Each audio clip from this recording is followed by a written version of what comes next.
we welcome the night.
Oasis, a radio show where we discuss all the latest movies and news from the world of horror.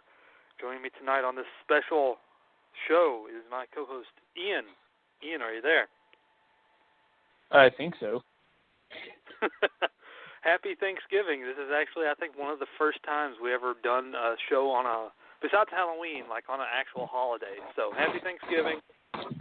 We did this show early, as mentioned last week, because, again, it's Thanksgiving. So, we'd probably be asleep tomorrow night or tonight, or just busy with family, or however we're going to celebrate Thanksgiving. It's just going to be me and one certain individual, and Ian, of course, you got your wife, and I don't know whoever else you're going to be seeing, but it's going to be a busy night. It was already a busy day.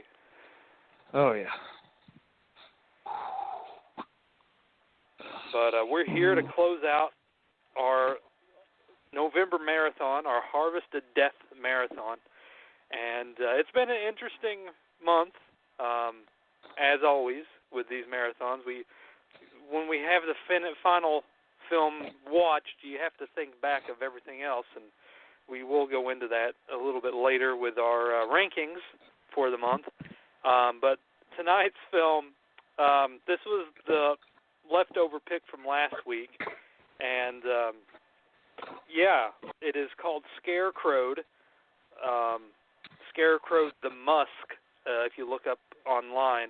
It was released in, when was this released? Like 2015, I thought somewhere it was Scarecrowd. Yeah, no, I think it's Scarecrowd. I don't know. I have no idea. But I think I've seen, like, parts of it where it's listed and it has the apostrophe in between the W and the D, so it makes sense. It's Scarecrowd. But unlike the Blu-rays and all the other stuff, if you look it up online, the poster is just Scarecrowd. But yeah, it's also, the Musk. And this film is like, 77 minutes, if that. It was short. And the plot, Ian. There is no plot. There's no plot. Sadly, there's not a lot to be discussed with this one when it comes to story, because there's no story. But I'll try. I mean, like I said to you, like, if we can make it through 8-Ball Clown and kind of coming up with an idea of what that film was about, we can do it with this one, where it's just nothing but a dude walking around slowly for 77 minutes. So let's try this. So Scarecrowd, the Musk, I had to put that in there, is, again, it's like it feels like a shot on video. It's one of those, like, low budget. Again, it's released by Sub Rosa. So, if you know what a Sub Rosa film is, you pretty much know what you're getting into with this one. And it's I guess it's, I don't exactly know where this film, I don't know, I guess it's a German film or a Russian film, I don't know, French film, I don't know, I don't know, but I could have looked into that, but I didn't because I was too busy today. But anyway, there's no names for characters. I think Jack was like the only one, but he died like soon thereafter. But I think Tony is the main scarecrow redneck hillbilly that lives in the shed, a la Stephen King and Creepshow. Because there's a lot of inspiration tossed on screen where there's like homages after homage after homage, and like films that just like he loved, this director loved or wanted to pay tribute to throughout this whole film. So anyway, we have there's like two different subplots that are sort of I need to talk about, but we have the opening of this film doesn't really even add up to like anything else of the later on in the film, because like it shows like two people, sort of like how Scarecrow's Revenge started, where it's like two people in a field and then the Scarecrow attacks people, and then the rest of the film doesn't have anything to do with the opening film, sort of. But this one, because like the meteorite falls to Earth, and like then the guy, like it's not beforehand, because you don't see that beforehand.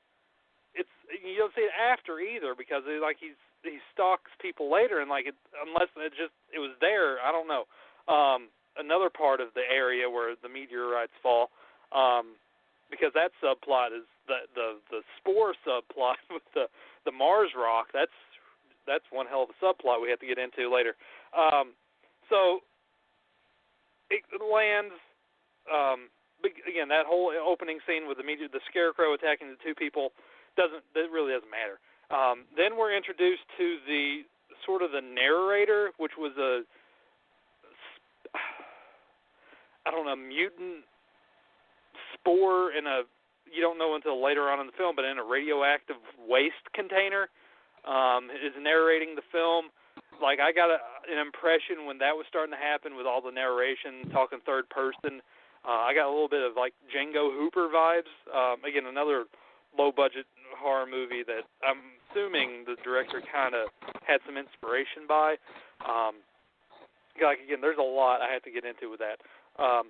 So it lands in the field, and then we have this other couple that are making out. And like, look, a meteorite, let's go find it. And they get in their car, or whether it's a moped. I don't know exactly. It's a moped because the terrible 30s green screen with them on the motorcycle just going down the road, and has like the fake digitally imposed background, the old classic 40s driving scene, but with a moped.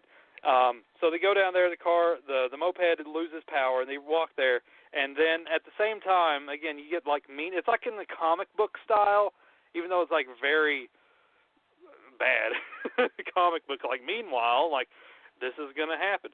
But anyway, the rock falls, the meteorite, and then Tony, but again, you don't know his name until the narrator talks to the audience in third person. Later on, just says Tony. Anyway, so Tony, he goes out there, and he's, redneck, hillbilly, bad teeth, overalls, stuff like that. And he goes out there, and he sees the meteorite, and then the meteorite cracks open and then sprays Tony in Dawn liquid detergent.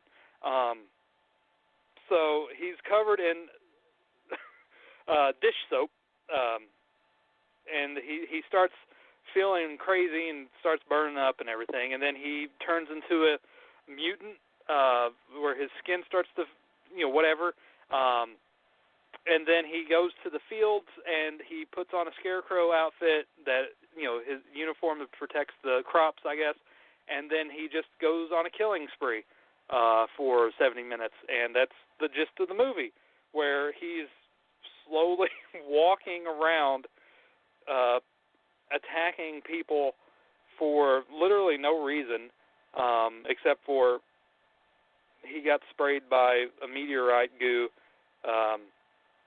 and he just kills people. and then becomes voyeur, and then it just goes on and on and on, and that's the gist of the movie. So I guess there's no other way around this. We have to get into like everything else. So so we have like all these scenes that, because there's no plot, so I had to write down all the scenes to help me remember this movie, because again, it's just a guy in a Scarecrow outfit walking around for 77 minutes. Yeah. There's like backstory to Tony that happens in like the last 10 minutes of the movie, but then like I was assuming that like that character, like because of the woman and the guy, like because like he got cheated on or something like that, because he's not a good looking guy. You know, he has bad teeth, he makes fun of him, and so he's like going through this whole range of emotions. But yet, like, I felt like the second person was like the person that like cheated on him or something, or his love interest at the end of the film. And then I don't think so, because like the other one, that scene had ended with a dick. So I don't know unless she was a trans person. I don't know. So yeah, there's a lot of shit going on in this one. So we got 2 shower scenes. As you know, again, there's a lot of nudity, and they're very slow. This is like one of the films. Like, how can we make this a feature? By putting everything in half speed.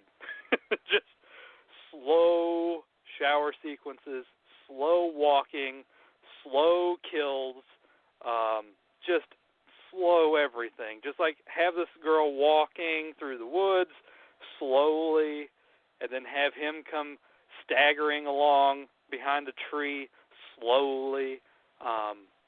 It's just very slow. And it's like I'm not saying that in a bad way, because honestly, with the other films besides Scarecrows, I kind of liked it because it was just straightforward. Where it's just like where like everything was like wrong with like Scarecrow's revenge because like the kills were bad, and like it was slow and dull. But like this one's just like there's no plot. It's just a fucking guy in a Scarecrow outfit killing people, and there is some good practical gore effects there, but you know it's obviously a Halloween mask in a few parts with like you know, ketchup and Dawn liquid detergent soap and all kinds of stuff that Jell-O and some like intestines and stuff like that. I mean, it wasn't the greatest looking, but it was efficient enough. And so yeah, I don't even know. Ian, I'll let you talk, and then we'll get into the rest of it, because this film, I mean, there's not really, you can't really say there's too nothing. much. Yeah. I mean, you can't really spoil it because there's nothing really to, you know, spoil either, because there's no plot. There's no. I mean, except for Toxic Genie. Yeah, Toxic Genie, which that again, the narration of the film is the spore. I guess the main plot of the movie is that the meteorite or whatever it is comes down to Earth, and from the meteorites, and the spores are released, and so the spores go from Earth back up to Mars, which I don't know how the fuck that works.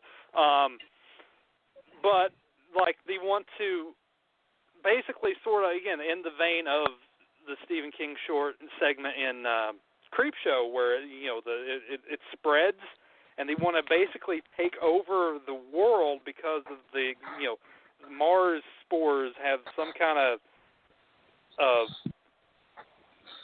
super genius ability, because like apparently you people on Earth don't know the true world or true nature of things, and so it's sort of like Slither. There's like that's another thing like Slither with like the worms and like wanting to take over everything, and so there's like all these things. It's just like like he wants to take over the world, blah blah blah, stuff like that. But I cut you off. But we'll get back into Toxic Genie. I'm sorry. It's just like I was just saying like that's what I thought of. I was like, he looks like a genie because he had the. I think the best part for me about this movie was the effects. How the sound was obviously not recorded. No, it was site. ADR. Everything was ADR. Yeah. And when they were in the car, they show a picture of like a crude pink, like a fuchsia looking colored car that obviously is not real. They're inside a actual car. It's like, can't you just take that outside and just like show the car that they're in? It just, I don't know. I just was like, yeah, okay.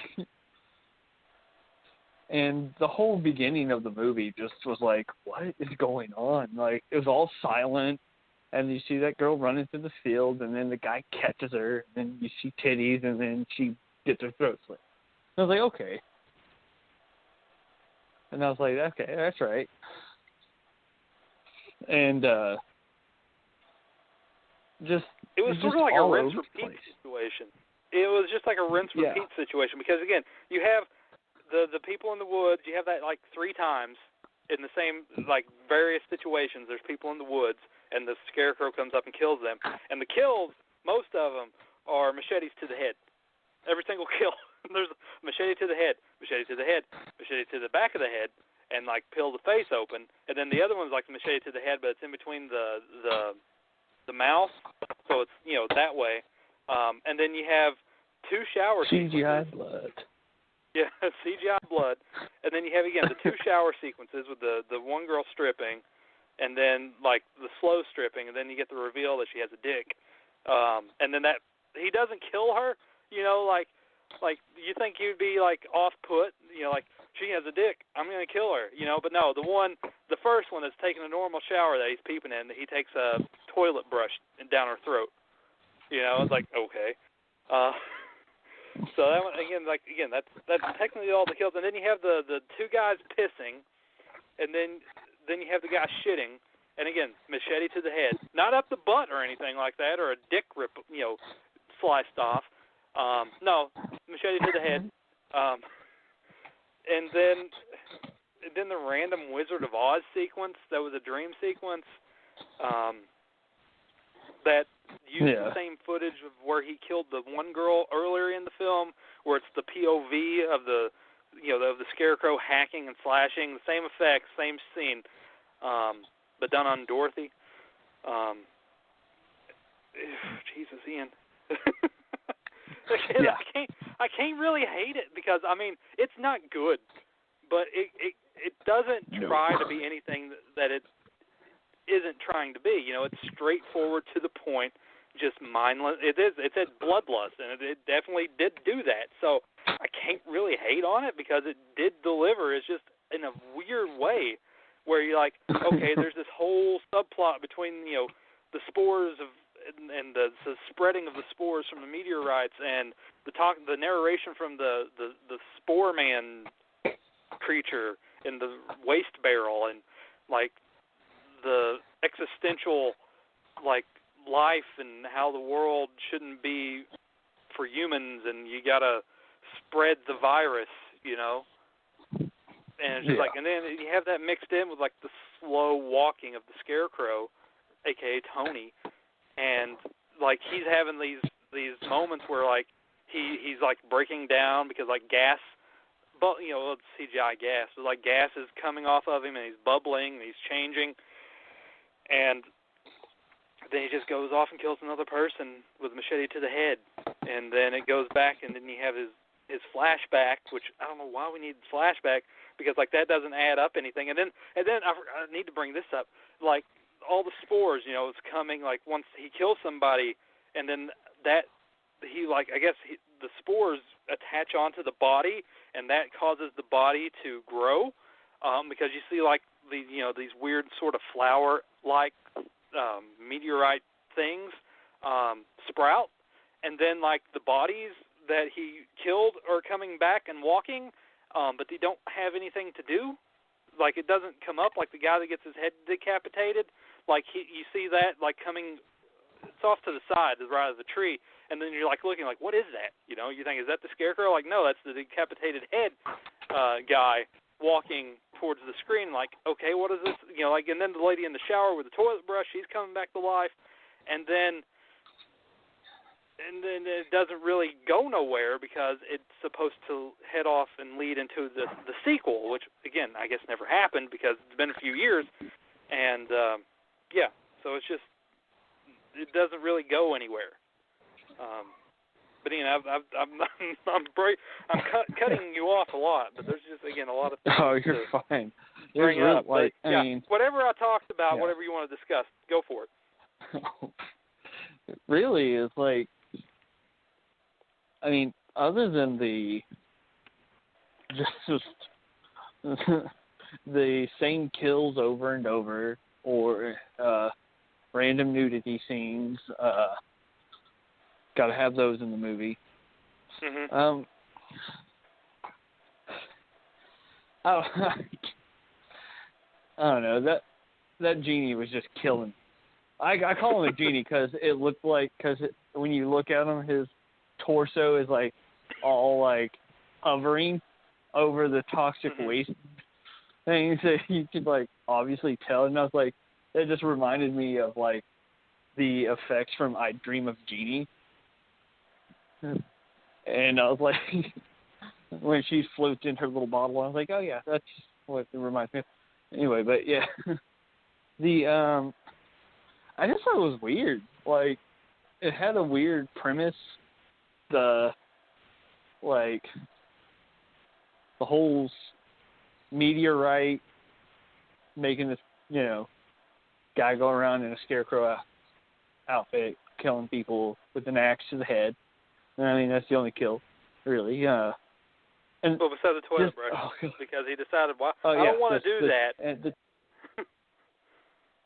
Yeah, it's like, well, you know what? It's getting stale. Let's kill somebody differently. But you know what? Let's bring it back just because, like, you know, tradition. Yeah. It's tradition. This one girl, though, she had a potty mouth. So. Yeah, she did. Like, again, there's like, again, I'm cutting you off, but like, I was thinking of like all these movies because again, I've seen a lot of low budget shit, and like, I was like thinking like, this is like Carnage, The Legend of Quilt Face, but done better. And but that one's like so bad it's good, you know, for those who've seen Carnage, The Legend of Quilt Face. And then I was like thinking like, there's another one where it's just like, again, a random thing, just like watching girls, you know, strip and take showers. And then I was like, finally it hit me. It was like Exterminator City, and that's about a robot. It's like set in the future in like this cyber city, and a robot escapes from a prison, and then it's like an actual, you know, like robot. And then, like, these two cops who are also robots are chasing after the one robot, and all he does is kill women in the shower. And then I was like, oh, my God, this is Exterminator City. It's just, like, so bad. There's just, like, so many things coming up. And there's the one scene where it has the one guy that's, I think the guy with the earrings that was dating his wife, girlfriend, love interest. Yeah. And that reminded me of like a Joe Castro film, where it's like the digital effects that look terrible. So that reminded me of like something like the Summer of Madness or Terror Tunes. So it's just like that effects that look, definitely Summer of Madness, because that one's just Summer of Madness effects. Oh God.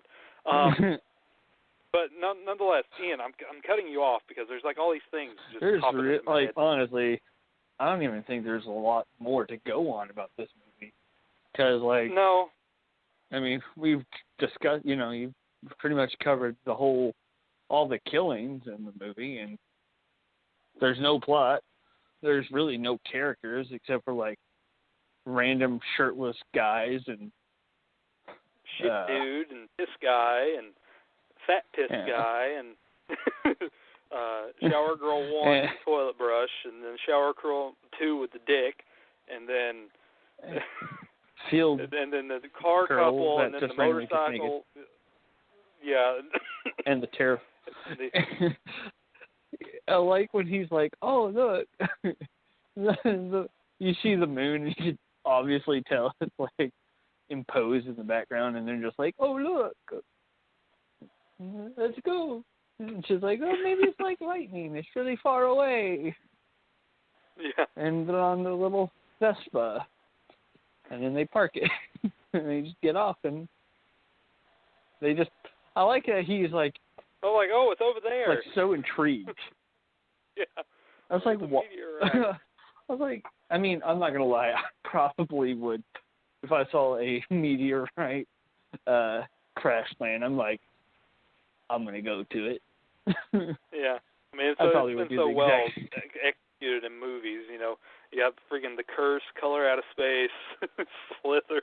I mean, everything, meteorite crash lands there. There's always, you always got to go see it, see what kind of crazy stuff happens. I was thinking the Scarecrow was going to come, like, it was like in, like, it was like an alien that. Man, imagine that, a fucking space Scarecrow. That'd be awesome. Yeah, like, I was like, okay. Got really excited. I was like, okay, so this is going to be one of the, like, an alien. Like the meteorite crash Scarecrow. lands in the Scarecrow outfit that's over the field, over the crops, and then it just, like, takes form and this cute Scarecrow creature. And then, you know, that would be pretty interesting. Again, that's a good idea. But, no, we had to have him walking around with dish soap all over his body, dripping off of things. I do have to say I like the when he gets all melty. Looks like one of those candle faces. Yeah. Mm-hmm. I was like, ooh, that's nice. He has predator vision for some reason. I remember that part just now. We're like, oh yeah, he's walking around there with predator vision. That was probably one of the scenes that pop up. Covered my entire screen. So I was like, it happened a lot. So I think I missed.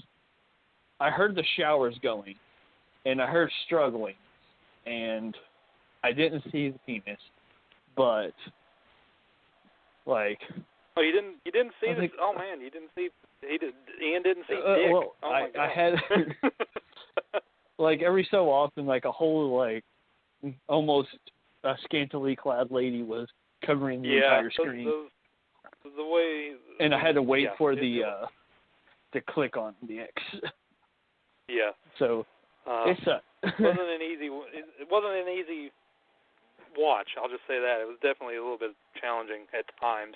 I think it was trying to tell me something. Like I said, it's not. I can't really hate on it. I mean, it's bad. Don't get me wrong. It has a lot of flaws and technicalities, but it's like straightforward as it can get, with just a Scarecrow killing people, and you know, the synopsis is exactly what you get. You know, so I can't. I mean, plus again, I like the low budget shit sometimes, and like this is one of those where like it wasn't bad. It hit again. All these movies that I brought up already, like I've seen stuff like similar fashion that I know like there's a lot of, you know, again, you have to put it on the back burner, and like I said, there's not much plot in a movie sense, but there is like plot and nudity in that sense. But again, some things don't add up because again, it's supposed to lead off into a sequel, and they do lead off with end it with a to be continued. So there's definitely supposed to be more, and where that's the all, finale is.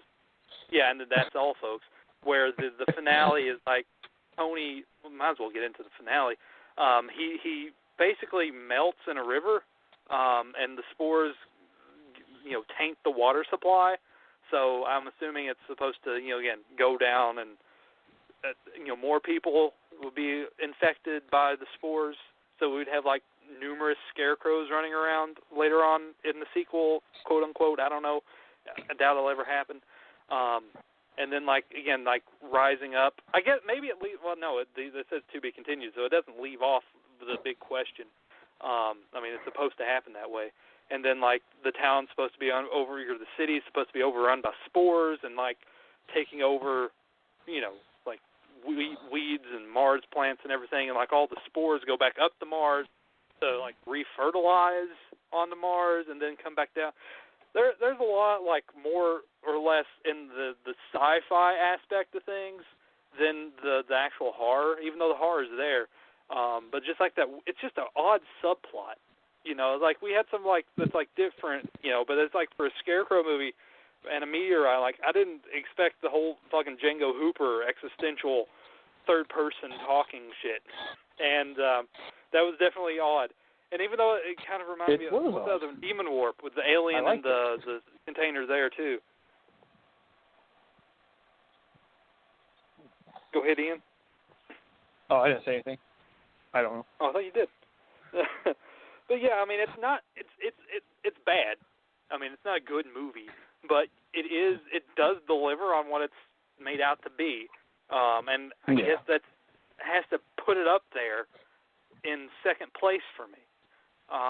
Because again, Scarecrows I liked better, and then I would say Scarecrowed, and then I don't even know. I guess Scarecrow's Revenge, and then Scarecrow County. Cell Phone County. Yeah, Cell Phone County. Yeah. Ian, what your final thoughts, and then rank them. Well, I mean, there was some aspects. I like the meteor aspect, like creating spores and just added something odd to the movie. Toxic Genie, and definitely was like, I wasn't expecting that, like at all. So I like the way some of those that looked. I thought it was it wasn't good, but it was like I enjoyed watching it for what it was.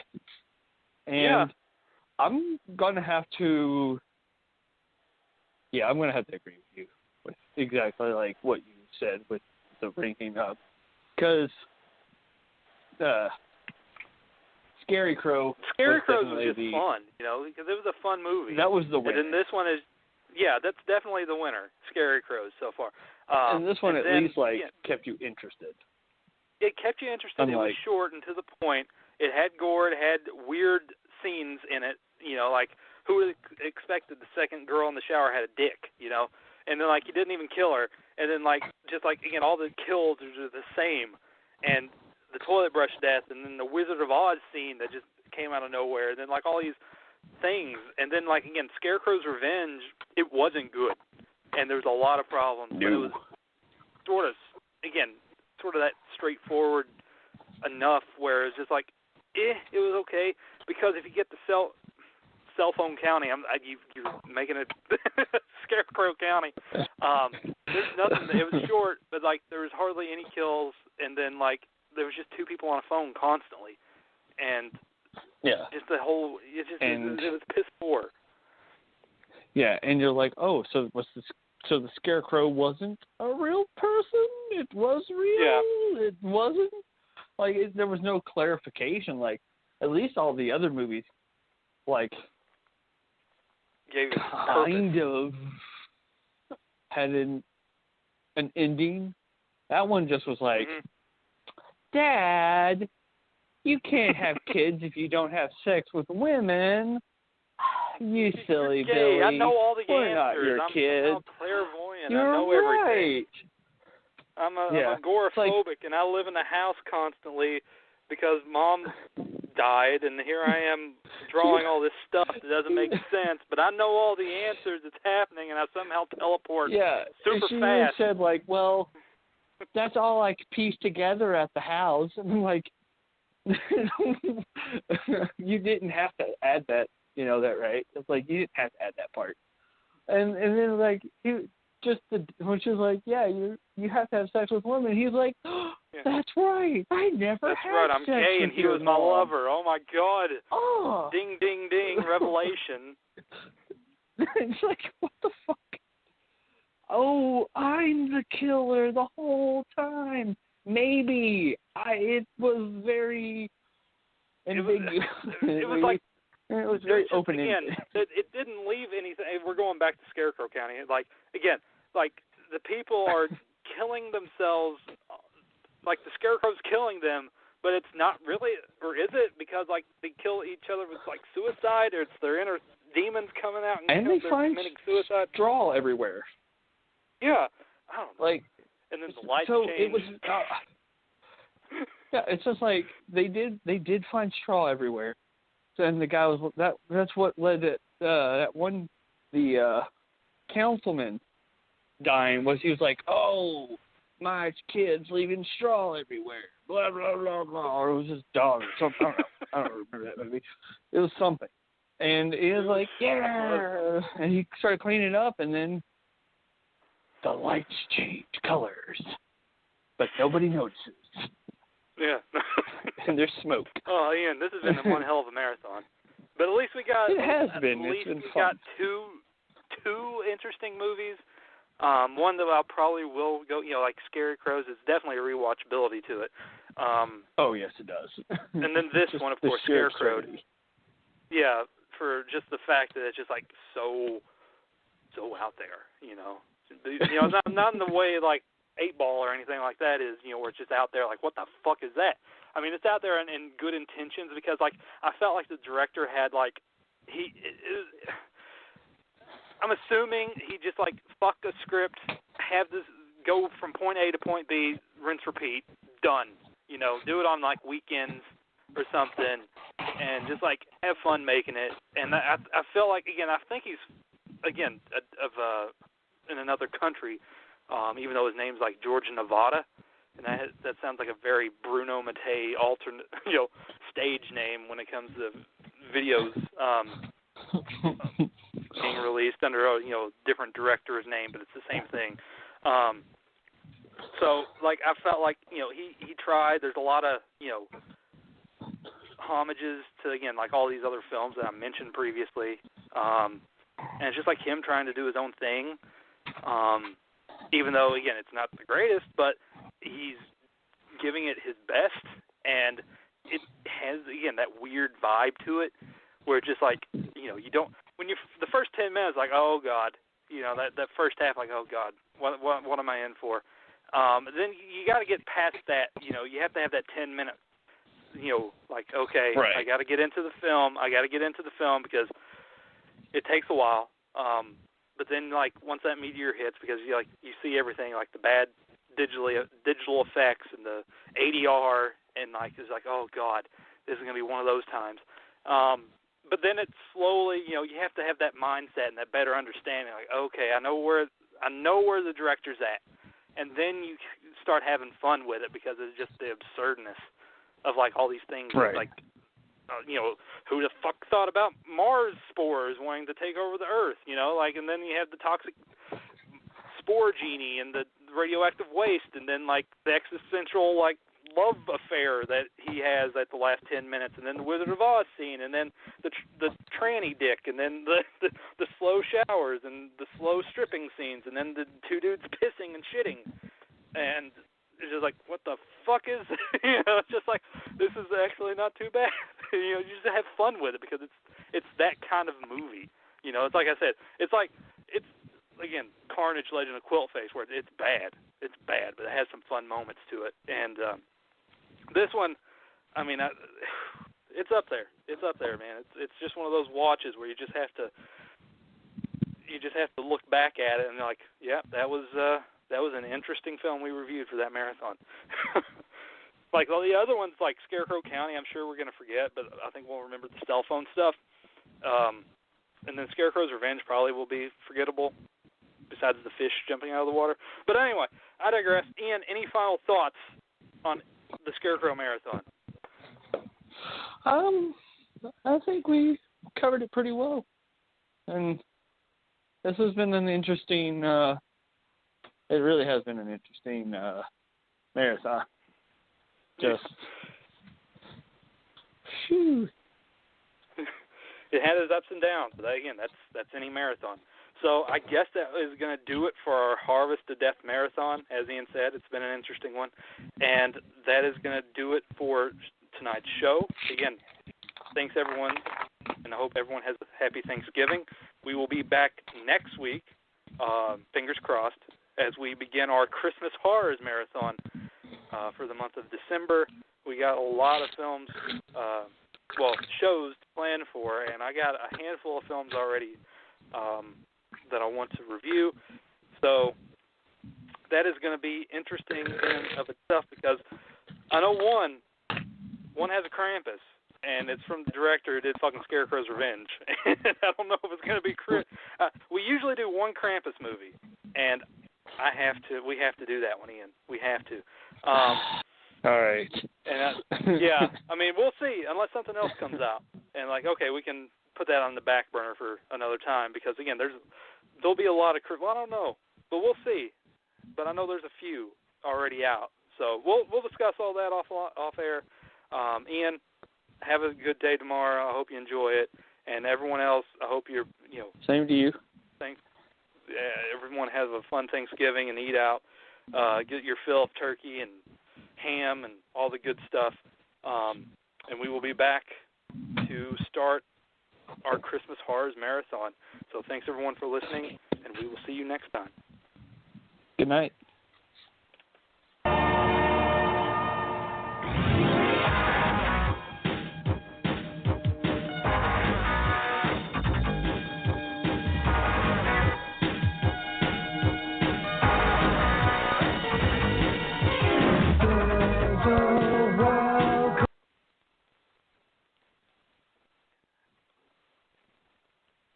To get people excited about Boost Mobile's new nationwide 5G network, we're offering unlimited talk, text, and data for $25 a month. Forever. Even if you have a baby. Even if your baby has a baby. Even if you grow old and wrinkly and you start repeating yourself. Even if you start repeating yourself. Even if you're on your deathbed and you need to make one last call. Or text. Right, or text the long-lost son you abandoned at birth. You'll still get unlimited talk, text, and data for just $25 a month with Boost Mobile. Forever! After 30 gigabytes, customers may experience